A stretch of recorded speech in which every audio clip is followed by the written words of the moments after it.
Hello friends, F1 press में आपका स्वागत है। मैं हूं आपके साथ आपका अपना गाइड जावेद अख्तर और मैं आपके लिए लेकर आता हूं कुछ ऐसी वीडियो जो आपके बहुत काम आने वाली हैं। तो चलिए शुरू करते हैं आज का वीडियो। तो friends, MS Excel tutorial series की इस क्लास में आज हम सीखेंगे सेल्स फॉर्मेटिंग प्लस स्टाइल की through formatting and then format as table. इनको वन बाय वन स्टडी कर लेते हैं। ये मैंने एमएस एक्सेल खोला है, यहाँ पे कमांड आ रही है सेल स्टाइल्स। तो जो स्टाइल्स यहाँ पे दिए गए बेसिकली ये कुछ फॉर्मेटिंग टाइप्स का एक कलेक्शन है, यानी कि हमने कुछ फॉर्मेटिंग का एक कलेक्शन बना लिया और उनको कुछ नाम दे दिया है, कहीं bad, green, header, title, total, इस तरह से हमने कुछ नाम दे दिए हैं कुछ फॉर्मेटिंग के कलेक्शंस को। यानी कि जब हमें कुछ फॉर्मेट करना हो तो हमें बार बार जाकर के सेम फॉर्मेटिंग करने के लिए फॉन्ट कमांड में नहीं जाना पड़े, बल्कि हम स्टाइल्स के थ्रू फॉर्मेट कर पाए।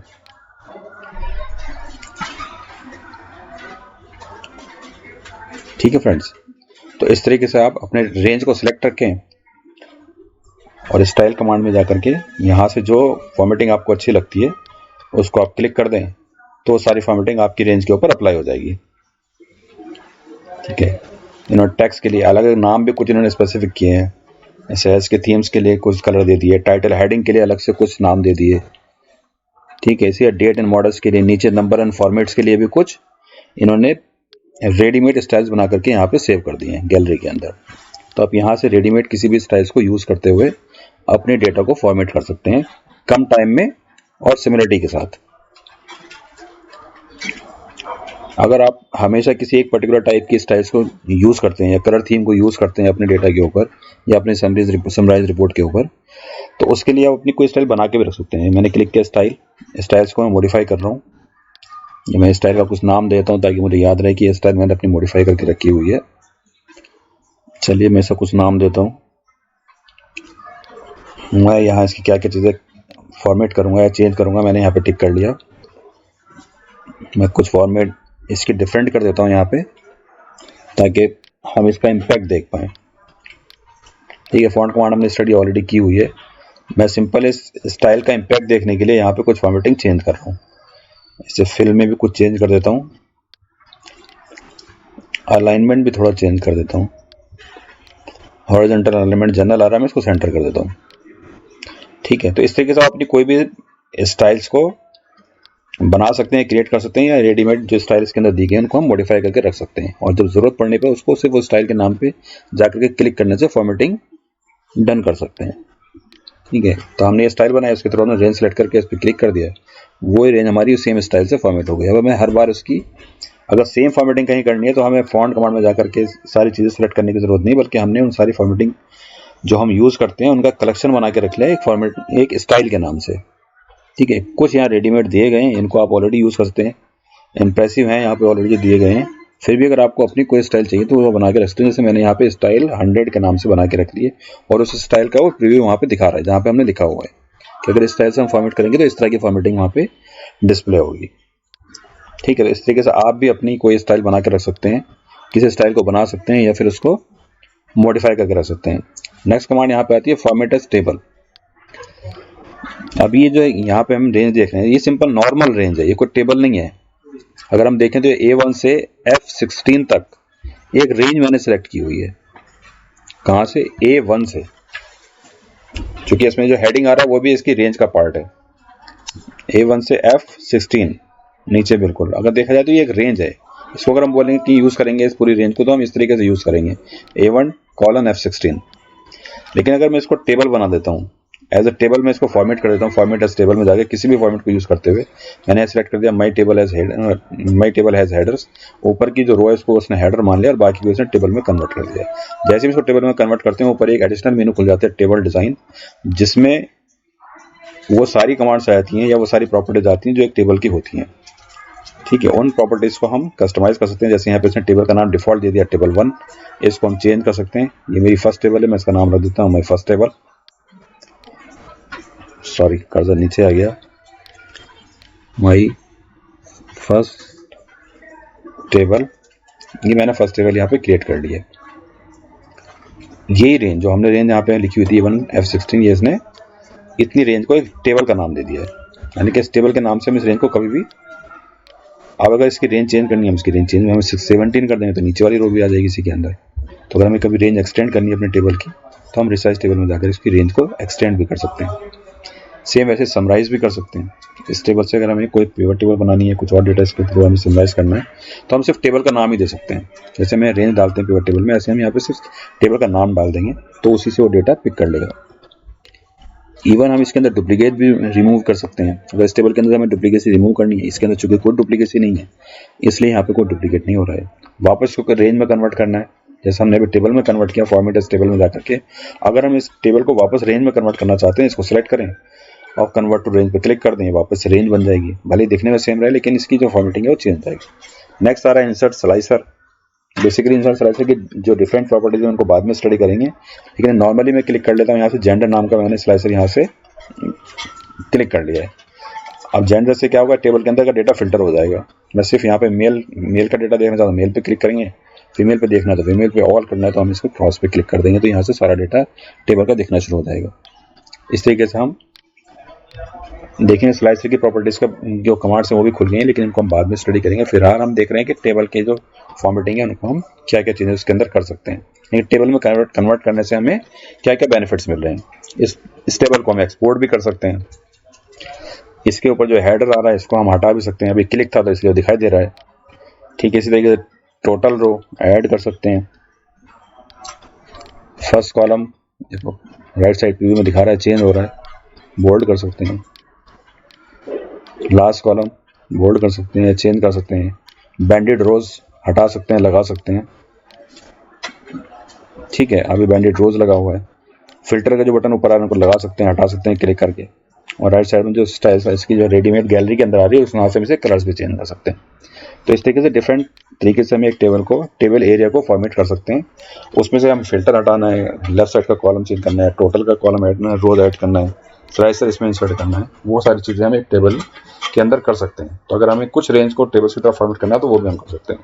इधर फिर से रिलेटेड कुछ और कमांड्स आ रही हैं जिसमें हम उसको इंसर्ट करना, डिलीट करना, हाइड करना, ये सारी चीज़ें यहाँ पे अवेलेबल हैं। तो जहाँ पे हमारा सेल है, अगर हम यहाँ पे एक नया सेल इंसर्ट करना चाहते हैं तो हम सेल्स ग्रुप के अंदर इंसर्ट मेनू में जाएंगे और यहाँ से इंसर्ट सेल पहली कमांड पे क्लिक कर देंगे। लेकिन जब इंसर्ट करेंगे इसको हम कंट्रोल शिफ्ट इक्वल के साथ भी क्लिक कर सकते हैं। ठीक है, इस पर अगर हम क्लिक करते हैं control shift equal pay click करते हैं तो यहाँ पे नया सेल तो आएगा, लेकिन जो इस सेल्स का डेटा वो कहाँ जाएगा वो हमें बताना पड़ेगा। ठीक है, तो अदरवाइज क्या हुआ, सेंसलेस है, हमारा डेटा कहाँ गया, बाकी डेटा तो हमारा चला गया इधर उधर। तो हमें हर बार ये समझना होगा कि जब हम कोई सेल इंसर्ट करते हैं तो जो वो सेल तो ठीक है उस जगह पे तो नया सेल आ जाएगा, लेकिन जो सेल्स का डेटा है वो किधर मूव करे, लेफ्ट हो जाए, राइट हो जाए, जिधर भी उसको हमें करना है उसको मूव करते हैं। चलिए मैं इसको पहले टेबल से हम इसको वापस रेंज में सेलेक्ट कर लेते हैं। अब मैं यहाँ पे जाता हूँ,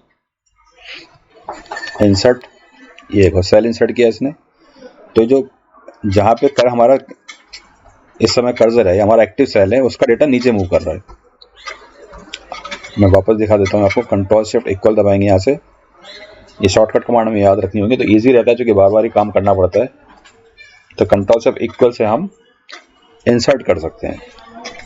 अब ये पूछ रहा है यहाँ पे कि शिफ्ट सेल डाउन, यानी कि जो जहाँ पे कर्सर है, जहाँ पे हमारा करंट सेल है, वो जो डेटा है वहाँ से वो नीचे को मूव कर जाए या फिर राइट साइड जाए। ऊपर वाला ऑप्शन है स्टिल राइट, तो शिफ्ट सेल्स को हम राइट भी कर सकते हैं। यहाँ तो नया सेल आ जाएगा जहाँ पे है करंट, लेकिन और अगर हमें पूरी रो इंसर्ट करनी है, करंट सेल जहाँ हमारा है वहाँ पे एक नई रो आ जाए तो बाकी वाली रो जो डेटा है सारा नीचे चला जाएगा। ठीक है, ऐसे कॉलम के कॉलम जो जहाँ पे करंट सेल है ये सारा डेटा राइट साइड चलेगा और यहाँ पे एक नया कॉलम इंसर्ट हो जाएगा। तो यहाँ से हम ऑप्शन चूज कर सकते हैं। सपोज को मैंने अभी सिलेक्ट किया शिफ्ट सेल राइट, तो जो जहाँ पे हमारा एक्टिव सेल था वहाँ पे ब्लैंक हो गया और जो वहाँ का डेटा था वो राइट साइड शिफ्ट कर गया है। ठीक, वापस फिर से हम कमांड चला सकते हैं यूज़ करने के लिए। इंसर्ट शिफ्ट रो उन्होंने अलग से भी कमांड दिया, अदरवाइज हम यहाँ से भी यूज़ कर सकते हैं। यहाँ से कमांड चलाएंगे, इंसर्ट रो अलग से कमांड चलाएंगे, तो एक सेम ही कमांड है। मैंने यहाँ से चूज़ किया तो यहाँ से जो यहाँ पे डेटा था वो नीचे मूव कर गया पूरी रो का, और एक नई रो यहाँ पे इंसर्ट हो गई है। ठीक है, यहाँ से भी हम जा सकते हैं। ठीक है, ऐसे इंसर्ट शिफ्ट कॉलम। अब यहाँ पे एक जहाँ पे सेल करंट एक्टिव सेल था वहाँ पे एक नया कॉलम इंसर्ट हो गया और बाकी जो कॉलम्स था वो राइट साइड में मूव कर गया। तो इस तरीके से हम सेल्स, रो या फिर कॉलम इंसर्ट कर सकते हैं। ठीक वैसे हम इंसर्ट शीट भी इंसर्ट कर सकते हैं। हमने क्लिक किया यहाँ पे नई, अदरवाइज यहाँ प्लस का सिंबल होता है नीचे, हम उस पर क्लिक करके भी नई शीट इंसर्ट कर सकते हैं। या फिर इसकी कमांड दी हुई है, वहीं पे हम जाएंगे सिंपल इंसर्ट में, वहाँ नीचे दे रखा है इंसर्ट शीट, यहाँ पे हम शिफ्ट F11 से भी इंसर्ट कर सकते हैं।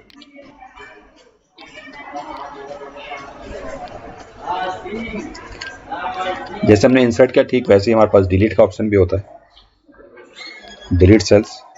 अगर हमें डिलीट करना है कोई यहाँ से, तो फिर वैसे ही सब चीज़ें होंगी, डिलीट होगा तो डिलीट की जगह पे कौन से सेल्स आ जाएंगे, लेफ्ट वाले के, राइट वाले या रो वाले। ठीक है, वैसे डिलीट शीट रो, डिलीट शीट सेल्स या कॉलम्स, सेम वैसे सेम कमांड, लेकिन इस बार इंसर्ट की जगह डिलीट का ऑप्शन है। तो हम डिलीट तो करेंगे तो एक्टिव सेल तो डिलीट हो जाएगा, लेकिन उसकी जगह पे कौन से सेल्स आ जाएंगे, राइट वाले या नीचे वाले। तो हम ऊपर वाला ऑप्शन चूज करते हैं, वो सेल्स तो डिलीट हो गया, लेकिन राइट साइड के जो सेल्स थे वो लेफ्ट की साइड मूव कर गए। ठीक वैसे ही हम दूसरा ऑप्शन भी यूज कर सकते हैं। इस बार से शिफ्ट सेल्स अप, डिलीट किया तो नीचे वाले सेल्स ऊपर आगे शिफ्ट हो गए।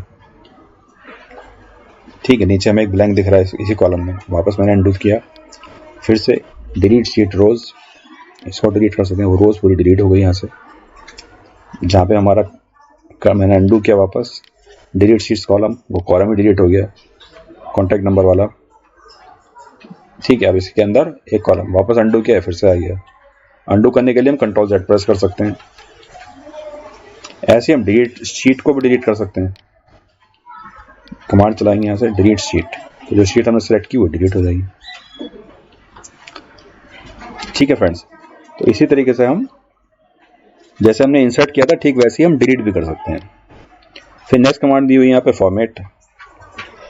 फॉर्मेट के अंदर हम सेल्स का साइज, रो की हाइट, इन सबको वन बाय वन देख लेते हैं। इस समय एक सेल से जिसकी मैंने हाइट थोड़ी कम कर दी है समझने के लिए। अगर मैं यहाँ से क्लिक करता हूँ रो हाइट, तो हम यहाँ पॉइंट्स में बता सकते हैं कि हमें अपनी एक्टिव सेल जहाँ पे है उस रो की हाइट कितनी रखनी है। क्योंकि हाइट कभी एक सेल्स की नहीं होगी, पूरी रो की होगी।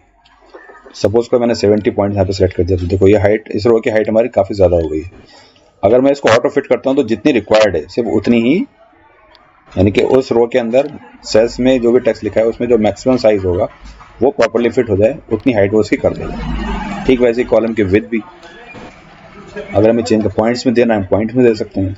देखो अभी हमने पॉइंट्स में दिया 70 पॉइंट, तो काफ़ी चौड़ा कॉलम हो गया, लेकिन इसको हम ऑटो फिट कर देंगे तो इस पूरे कॉलम के अंदर जहाँ मैक्सिमम तक आपका टेक्स्ट जा रहा है वहाँ तक वो सेट हो जाएगा, यानी कि सारे कॉलम के अंदर पूरा टेक्स्ट प्रॉपर्ली फिट हो जाएगा। डिफ़ॉल्ट विड्थ, हम डिफ़ॉल्ट विड्थ जितना रखना चाहते हैं उसको हम पॉइंट्स में सेलेक्ट करके बता सकते हैं।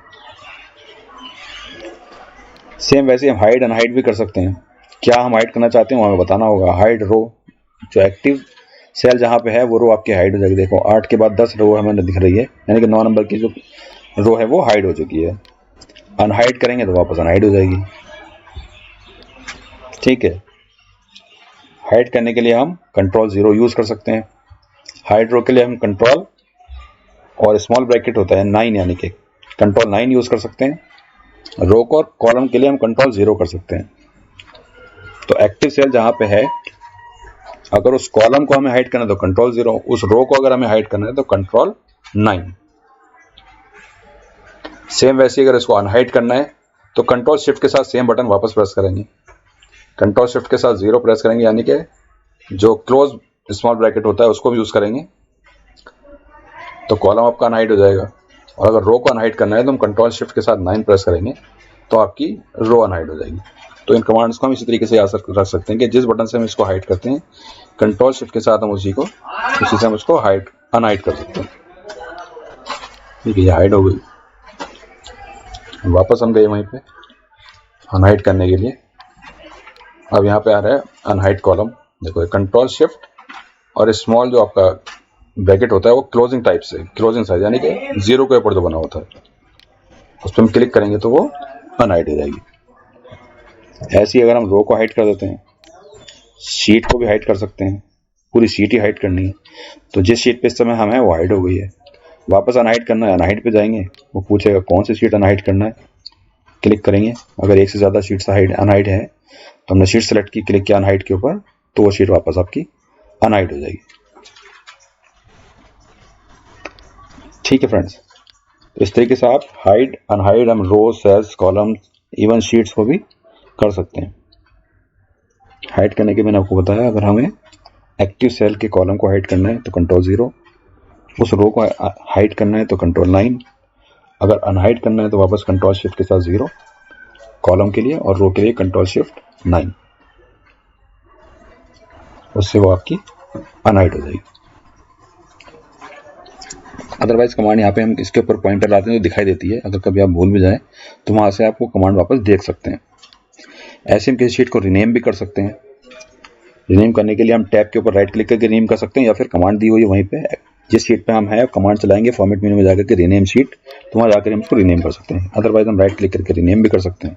हम इसका जो नाम रखेंगे शीट का फिर वही नाम हो जाएगा। चेंज करना चाहे चेंज कर सकते हैं।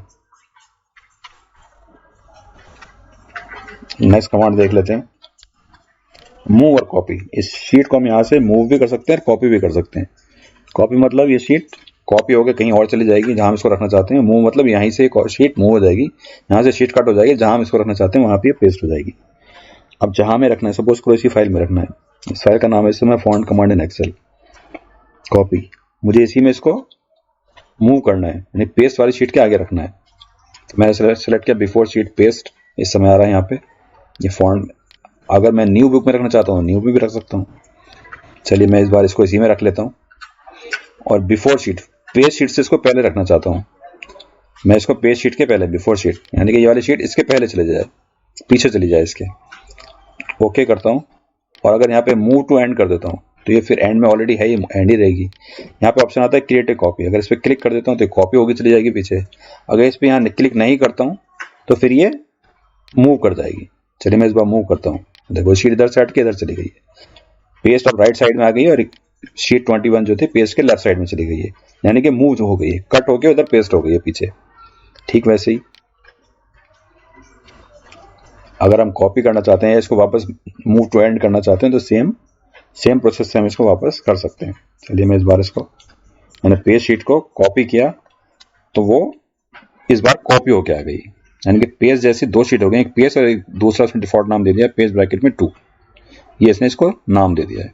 अगर हम नई बुक में करना चाहते हैं कॉपी या पेस्ट कि एक नई वर्कबुक खुल जाए और उसके अंदर ये शीट चली जाए, तो हमने क्लिक किया यहाँ से कॉपी, तो ये कॉपी होके नई वर्कबुक क्या, देखो बुक 1 यहाँ पे ऑटोमेटिक खुल गई है एक, और उसके अंदर ये एक शीट आ गई, इसका नाम उसने रख दिया पेस्ट, जिसको हमने वहां से मूव किया है, तो ये शीट उधर से मूव होके इधर कॉपी होके इधर आ गई, क्योंकि हमने कॉपी पे क्लिक किया था।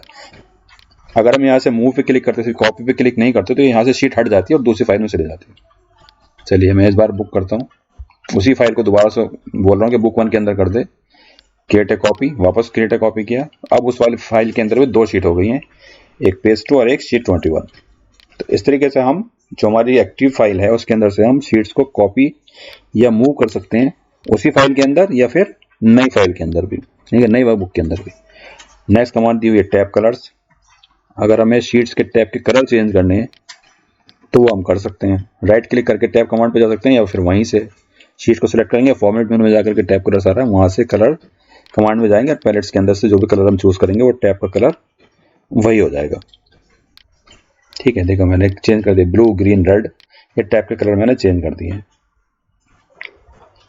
फिर प्रोटेक्ट शीट्स, इसको हम बाद में स्टडी करेंगे डिटेल्स में। लॉक सेल या हम फॉर्मेट कमांड के साथ पढ़ चुके हैं, दोनों मिलकर एक साथ काम करते हैं, ये मैंने एग्जांपल दिया भी था फॉन्ट कमांड पढ़ते समय। फॉर्मेट सेल्स हम ऑलरेडी पढ़ चुके हैं फॉन्ट कमांड के साथ, जो कंट्रोल 1 प्रेस के साथ भी खुल जाती है, मैंने आपको उसमें बताया भी था। इस तरीके से हम फॉर्मेट कर सकते हैं। तो फ्रेंड्स आज की वीडियो में इतना ही, नेक्स्ट वीडियो के साथ फिर मिलते हैं, तब तक के लिए बाय बाय। तो फ्रेंड्स आपको मेरा वीडियो पसंद आया तो प्लीज़ लाइक करें, शेयर करें, सब्सक्राइब भी करें, साथ में बेल आइकन दबाएं, और इतना ही नहीं, नीचे कमेंट सेक्शन में जाएं और प्लीज़ कमेंट करके बताएं कि वीडियो आपको कैसा लगा।